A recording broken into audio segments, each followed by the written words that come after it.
Welcome back to Infowars Nightly News. I'm your host, Rob Dew. And our next guest has a video circulating viral. It was actually covered on Huffington Post today in their media section. Infowars confrontation. Boston resident blasts Dan Bidandi over marathon bombing conspiracy theories. And it has a video. And we're going to go to a short clip of this. It's pretty long. It's got a lot of cursing in it. So we're not going to play those sections. But here's the video, and then we're going to bring on the guest. You're trying to what? You're trying to like put more right-wing conspiracy theories? You're not covering what's going on here. Your boy said this was a false flag. The bomb that blew up people was a false flag. What is that supposed to mean?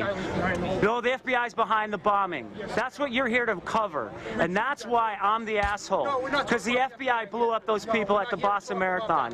That's right. That's because you're a dope. And what you say is dangerous, and people like you shouldn't be able to drive a car, much less espouse your opinions in public. But we have a First Amendment, we got to protect it. All right, we have a First Amendment, we got to protect it. The one redeeming quality in that video. And we have the man behind the camera right now, Roger Nicholson. He's a musician, a gonzo journalist. He said he's a self-seeker. And, you know, I wanted to give him a chance to come on and talk about, you know, his feelings about this whole thing and see if maybe we could show him the stuff we have. And we'll take it from there. His Facebook is PitPat71, so you can check that out. Roger, how are you doing today? I'm well, thank you. All right. So what day did that confrontation take place? That was Friday.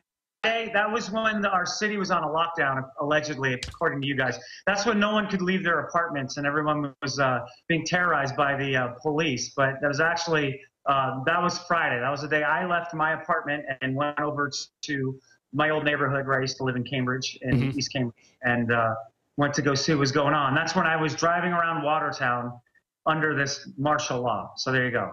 So you actually, you went against police wishes for a lockdown. There was no police wishes that way. The people who were in Watertown, and I've lived there, my dear friends live there, one of my best friends' mother's a city councilor in Watertown. The reason people were in their houses was because some maniac with a gun, they said assault rifles, they weren't sure, with bombs was walking around their neighborhood. So they're like, look, don't go outside till we catch the guy. And if you had known what it was like to live in Boston that night, I was listening to the scanner the whole night. It was insane. It was the most crazy thing I've ever heard. And there was, I mean, I heard the scanner, the police were screaming about bombs going off. I lived 3 miles away and I heard one of the bombs go off from the shootout. So yeah, it wasn't martial law. It was people trying not to get killed by some crazy kill for Allah son of a walking through the neighborhood. So anyway, just wanted to clear that up. Okay, no, that's great. And then how did you come in contact with Dan? Did you see him and seek him out, or did you just happen to run into him? I was getting pictures. I was like doing my own little whatever. I was getting pictures of covering it my own way. I'm very curious. I like to go and, you know, explore, see what's going on. And I went down to Watertown. I watched Deval Patrick make the speech, press conference over by the Arsenal Mall. And then I went down to Cambridge because I lived 100 feet from those kids 2 years before that. I lived there. That was my neighborhood for almost 20 years.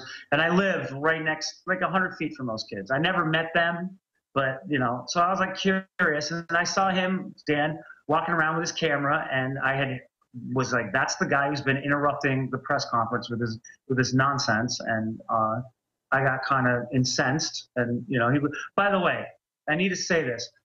Dan, I've since spoken to him after this, and I believe that Dan has got a good heart, and I think he's a good man. I think he's been misled.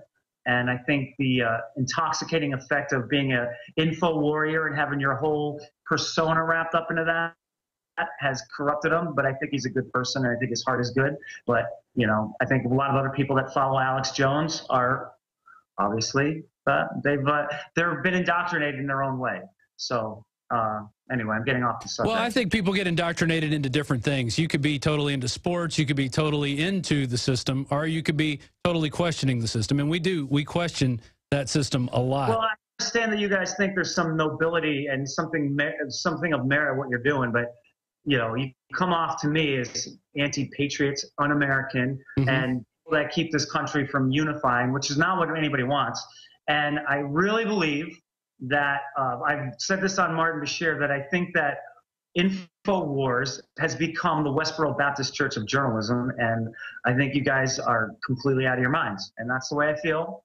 And I know I can say that because I'm sane and I'm self-aware. So believe me, you're taking it from a guy who does a lot of self-assessment. You guys are crazy, and it's all right, but you're making things difficult on people who aren't crazy. Okay, well, let's talk about a few things that you say we're crazy about, which is possible FBI involvement or FBI stand-downs, or, you know, basically the fact that the FBI was watching these guys for at least 2 years, probably 5 years before the bombings took place. Okay. Now, so what do you want? What's there's that? A bank robber. There's a bank robber who lives down the street. What do you got to watch him every 5 seconds to make sure he doesn't rob a bank? How are you gonna like do this? I'm not like. By the way, I'm really anti-jihadist Muslim. I'm like people think I'm like some racist. Excuse me, because I'm so anti-jihadist. But I think they're terrible. Well, not many bank robbers are warned by the Russian government about people who enter their country. Right. But that's fine. But what are you going to do? You throw them out because they're like insane and they're crazy and they're like religious zealots. Even I, who am against those religions and the way people take them, even I know you can't throw anyone out of the country, because that's not that you can't throw someone out because they're a crazy lunatic. I'm not talking about throwing them out of the country. Put all you people from Infowars, if we throw people out of the country being crazy and lunatics, we'd have no place to put all you people. No, so we started.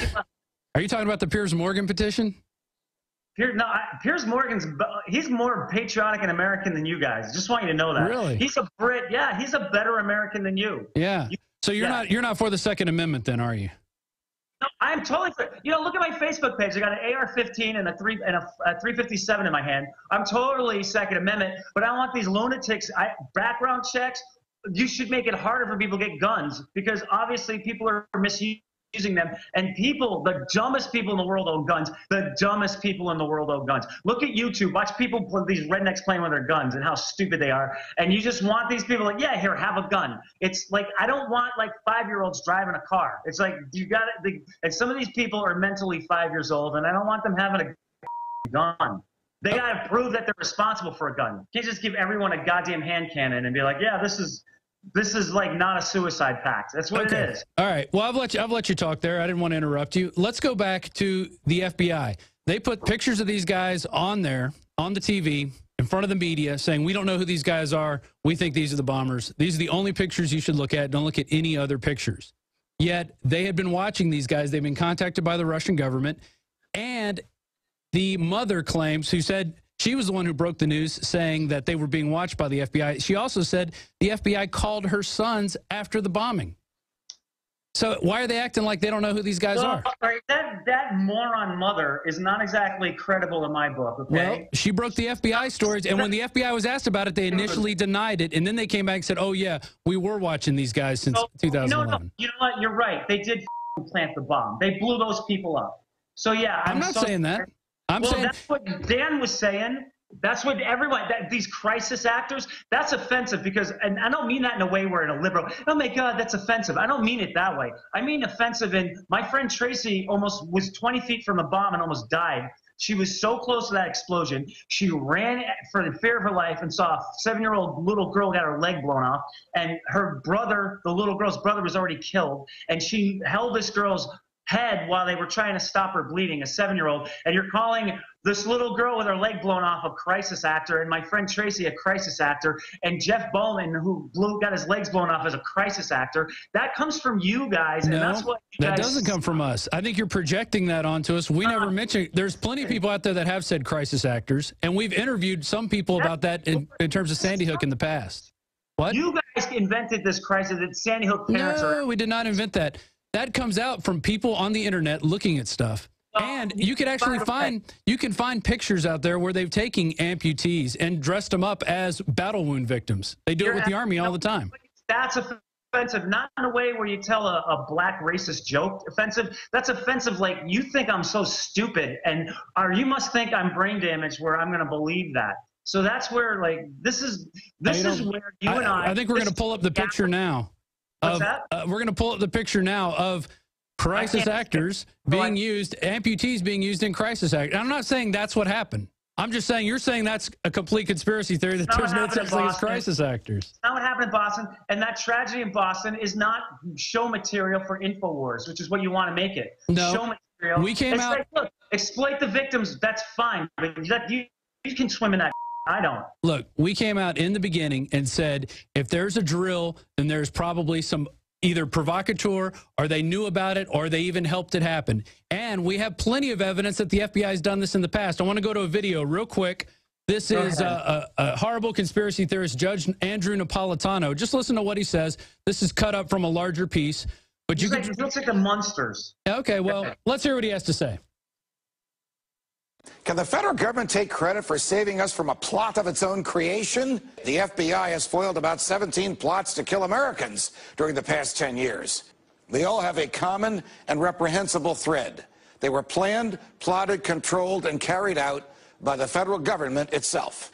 In all these cases, agents worked undercover and portrayed themselves to the targets as Arabs of like un-American mind. So it goes